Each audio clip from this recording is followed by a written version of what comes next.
Juste à la fin de la paracha précédente, Pinchas tue un couple en train de coucher ensemble, l'homme étant du peuple d'Israël et la femme étant une Midianite. Au début de notre paracha, Pinchas est récompensé par Dieu pour son comportement zélé. Il fera partie de l'élite des prêtres. De plus, à la suite de cet épisode en vient un autre tout aussi connu, les fameuses filles de Tselophrat. Quel rapport entre les deux histoires? Je suis Émile Ackerman et vous écoutez Parsha Yeka. Vayedaber Hashem el Moshe les morts. Pinchas ben Eleazar ben Aaron HaKohen eshiv et Chamati me'al bnei Israël bekano et kinati betocham ve'et kilti ve'et bnei Israël bekinati. Pinchas, fils d'Éléazar, fils d'Aaron le pontife, a détourné ma colère de dessus les enfants d'Israël en se montrant jaloux de ma cause au milieu d'eux, en sorte que je n'ai pas anéanti les enfants d'Israël dans mon indignation. C'est pourquoi tu annonceras que je lui accorde mon alliance amicale. Lui et sa postérité après lui posséderont comme gage d'alliance le sacerdoce à perpétuité, parce qu'il a pris parti pour son Dieu et a procuré expiation aux enfants d'Israël. Pinchas est donc récompensé pour avoir tué un couple en plein ébat.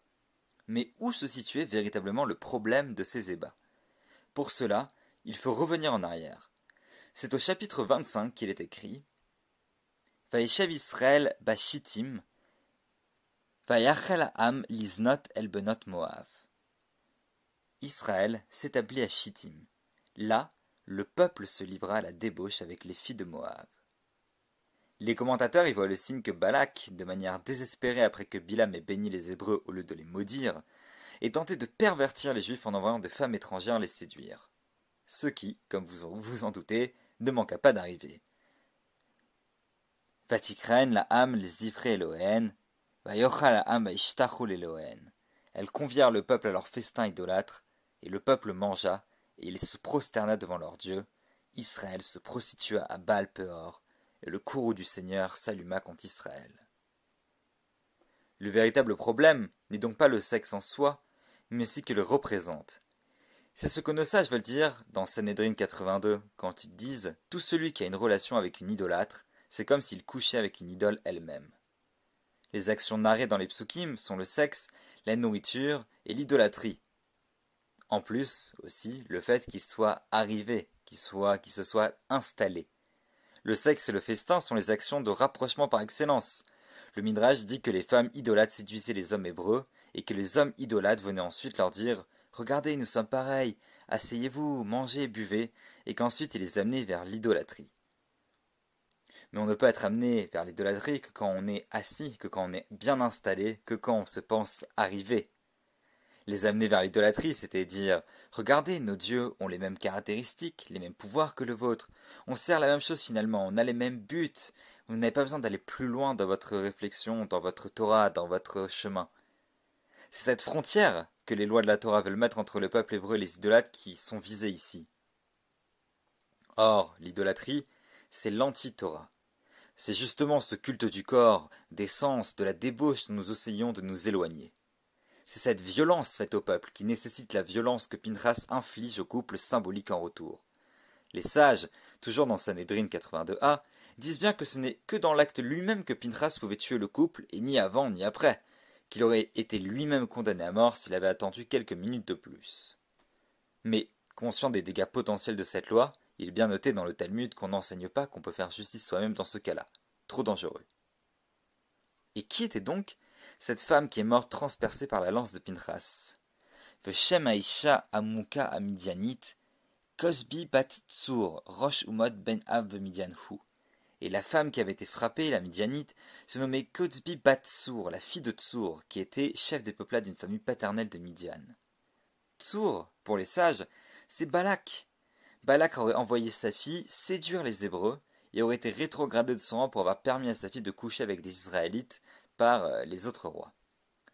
La Vodazara, c'est aussi ça, se servir du corps des femmes à des fins militaires. C'est cette utilisation irrespectueuse, dérangeante, qui est punie.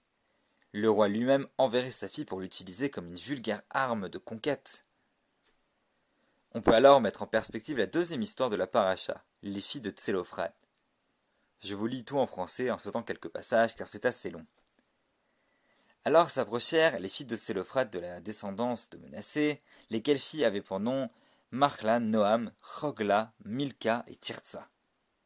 Elles se présentèrent devant Moïse, devant Éléazar le pontife, devant les philarques et toute la communauté, à l'entrée de la tente d'assignation, disant « Notre père est mort dans le désert. Il n'avait point de fils. Faut-il que le nom de notre père disparaisse du milieu de sa famille parce qu'il n'a pas de fils? Donne-nous une propriété parmi les frères de notre père. » Sous-entendu, normalement, l'héritage va au fils, mais il n'a pas de fils, alors on va nous enlever notre parcelle de notre terre. Et Moïse ne savait pas quoi faire, alors Moïse déféra leur cause à l'Éternel. Et l'Éternel parla ainsi à Moïse, « Les filles de Tsélophrate ont raison. Tu dois leur accorder un droit d'hérédité parmi les frères de leur père, et leur transmettre l'héritage de leur père. Et tu parleras en ces termes aux enfants d'Israël, si un homme meurt sans laisser de fils, vous ferez passer son héritage à sa fille. Les filles de Tsélophrate souhaitent garder un héritage familial. Elles sont nommées, ce qui est inhabituel, et encore plus inhabituel, Dieu leur donne raison. Un midrash met en scène le dialogue qu'elles auraient eu. Donc on est dans le Sifri Bamidbar 133. Les filles de Tsélophrate ont dit « La bonté d'Hachem n'est pas comme celle des hommes. La bonté des hommes privilégie les hommes aux femmes, mais pour Hachem qui a créé le monde, il n'en est pas ainsi, car sa bonté s'étend sur les hommes autant que sur les femmes, car il est dit dans Téhilim, la bonté d'Hachem s'étend sur toutes ses créatures. Le patriarcat humain est un accident, mais le projet de Dieu est une égalité parfaite qui n'avantage pas les hommes au détriment des femmes. Il est remarquable de nous dire que les sages humains qui ont écrit le Sifré, qui ont écrit donc ce recueil de Midrashim, avaient cette capacité de se mettre, de prendre du recul pour écrire ces lignes-là. C'est quand même remarquable quand on se dit qu'on est a priori au 5e siècle. Donc ces filles-là veulent se battre pour leurs droits matériels, mais aussi pour leur droit à exister dans le peuple juif. Et Dieu ne peut que leur donner raison. Voici la différence, à mes yeux, une des différences entre les idolâtres et les juifs. Ceux-là, les idolâtres, utilisent leurs femmes comme des objets, envoyés pour séduire des hommes ennemis et gagner des guerres, pour les amener vers la vanité des festins et de l'idolâtrie. Mais le projet juif, véritablement, est un projet d'égalité, de dignité humaine qui revient à toutes et à tous. Un projet dans lequel chacun et chacune doit trouver sa place sans se sentir utilisé, mais au contraire respecté. Je nous souhaite donc de continuer dans la lignée du projet divin de la Torah et de Markla, Noah, Hogla, Milka et Tirtsa. Shabbat Shalom et Good Shabbos. Juste à la fin de la paracha précédente, Pinchas